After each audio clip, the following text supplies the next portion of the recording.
The film opens with sweeping aerial shots of Los Angeles at night, luxury, wealth, and crime all coexisting under neon lights. A calm, calculated voice introduces Crime 101, a strict code followed by an elite thief: work alone, avoid violence, leave no trace. This isn't chaos, it's discipline, and at the center of it all is Mike. We see Mike in action, meticulous, patient, almost invisible. He studies a diamond transport route for days, noting every movement, every pattern. Timing is everything. When the moment comes, he intercepts the vehicle with precision, blending in as if he belongs there. Inside the trunk of the vehicle, Mike quickly realizes most of the diamonds are decoys. But hidden among them are real stones worth $3 million. He calmly extracts only what matters. Just as he's about to leave, he returns their phones, then a sudden gunshot erupts. He's crazed. Pain flashes across his face, but he doesn't panic. He escapes, but something feels off. He's speeding onto US Route 101, his signature escape route. The city lights of Los Angeles blur past as he weaves through traffic with precision. He breathes steadily, focused. This is what he does. This is who he is. Sirens echo faintly in the distance. He switches lanes effortlessly, avoiding attention, never speeding too aggressively to draw eyes. Every move is calculated. Every turn pre-planned. Even injured, he follows the rules: stay invisible, stay ahead. Mike exits the highway and descends into a dimly lit underground parking structure. The atmosphere shifts instantly, quiet, isolated. He pulls into a shadowed corner and kills the engine. For a brief moment, silence. Then, without hesitation, he steps out, leaving the compromised vehicle behind. Parked just next to him is his backup, an unremarkable but powerful Chevrolet Camaro. He moves quickly but calmly, slipping into the Camaro. Another layer of preparation. Another rule followed. The engine hums to life, deeper, quieter, and within seconds, he's gone again, now a completely different driver in a completely different car. Back in hiding, Mike notices blood stain on his head. This wasn't supposed to happen. Violence breaks the code. The unpredictability shakes him deeply. For the first time, his control slips. He cancels his next planned job in Santa Barbara, choosing caution over greed. Meanwhile, his fence, money, grows restless. To him, delays mean losses. Without Mike's approval, he hires Orman, a reckless, aggressive biker. Orman doesn't follow rules. He is a sledgehammer, leaving a trail of chaos that threatens to bring the heat down on everyone. The moment he enters the picture, the balance Mike built begins to crumble. We shift to Detective Lou Lubsnik of the LAPD. He's sharp but overlooked, drowning in a department that values quick closures over deep thinking. Studying past heists, Lou notices a pattern: clean executions, no DNA, precise escapes using US Route 101. He posits a theory that one man is behind it all. This sets up the central conflict: a brilliant thief against a detective who is the only one smart enough to believe he exists. Lou presents his theory, but it's dismissed as speculation. To his superiors, it's easier to believe in multiple suspects than one perfect criminal. But Lou isn't convinced. He begins working the case on his own, quietly building a profile of a ghost. Elsewhere, Mike starts planning again. He contacts Devon, a skilled hacker, for intel. His target, Sharon, a high-level insurance broker who deals with elite clients and confidential transactions.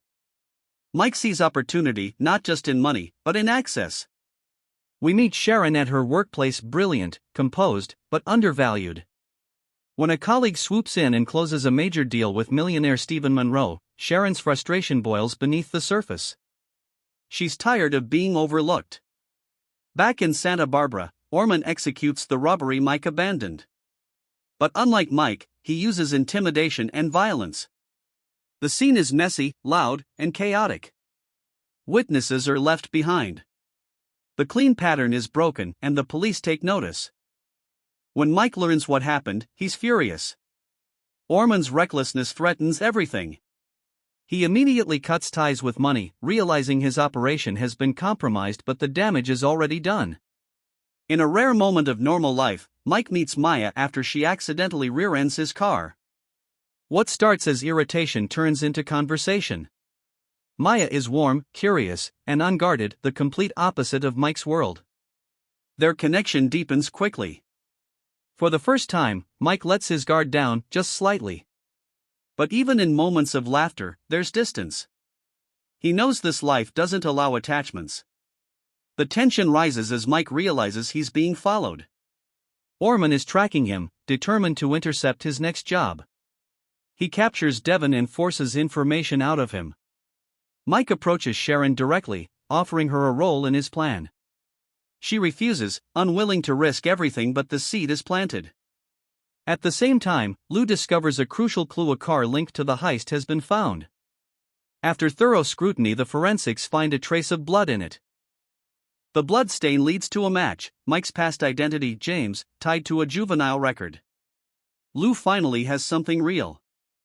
The myth of the invisible thief starts to take shape as a man with a history. Mike, realizing he is being hunted, initiates a high-speed chase along the 101 to confront Orman.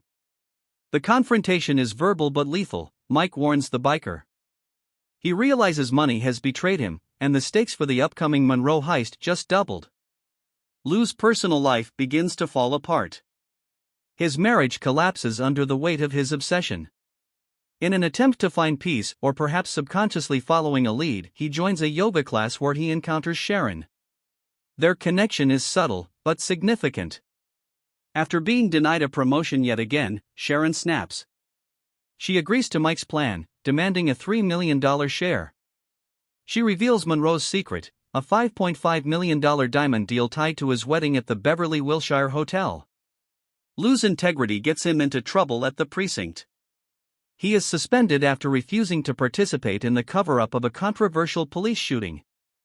Now a rogue element, Lou uses his free time to track down Mike's foster mother.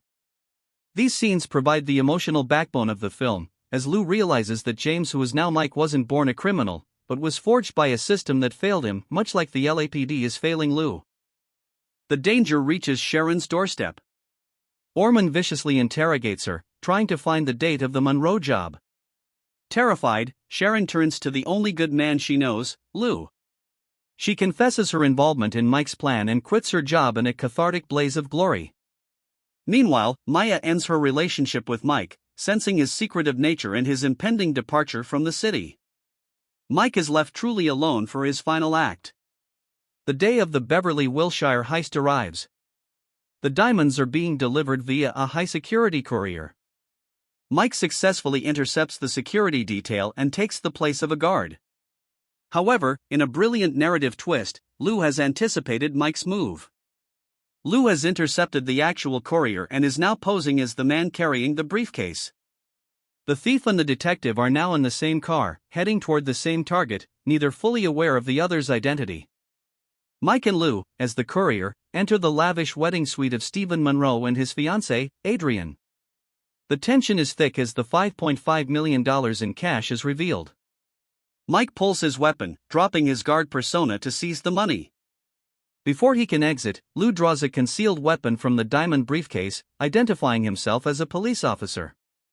It is the moment the two men have been hurtling toward for the entire film.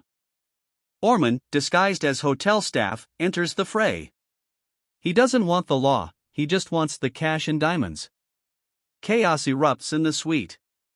Orman opens fire, wounding Monroe in the shoulder. In the split-second window of the gunfight, Mike puts his tactical training to use and kills Orman before the biker can turn his gun on Lou. Standing over the bodies, Lou and Mike lock eyes. In a moment of mutual respect between two men who are the best at what they do, Lou allows Mike to escape empty-handed but alive. Lou takes control of the crime scene.